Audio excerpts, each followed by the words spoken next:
Well, SNCC's approach to community organization and community organizing is really very much shaped by the influence of Ella Baker, one of the great women of 20th century political struggle.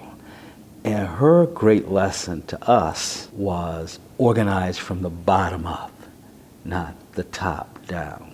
This is very different than the tradition of more mainstream or more established civil rights organizations. The NAACP's strategy was A, legal challenges, and B, if you looked at NAACP chapters in the South, the decisions came from the top down. You know, they were the most established black people in these communities. And by and large, the great bulk of people, maids, cooks, day laborers, sharecroppers, and the like, really weren't very much involved. And furthermore, this is particularly true of the NAACP, which up until the emergence of SNCC and the expansion of CORE, was almost the only civil rights organization in the South.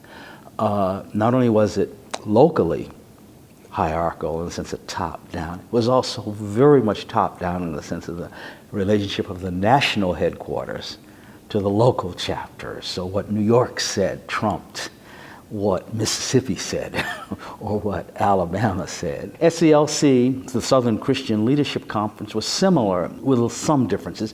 SCLC was primarily an organization of black ministers, Christian ministers, and largely Baptist ministers, where the tradition, independent of politics, had always been hierarchical. And it was consciously built around a charismatic figure, Martin Luther King. So in some ways, the decisions that the Southern Christian Leadership Conference made had in part to do with what Reverend King needed to maintain and sustain his image, and then what SCLC needed to sustain Martin Luther King. That was one of Miss Baker's great frustrations. She could never interest, for instance, the Southern Christian Leadership Conference in grassroots community organizing. So these are important differences between these older organizations, older both in age in the sense of the NAACP, and also older in the sense of its membership, which SCLC was. And that also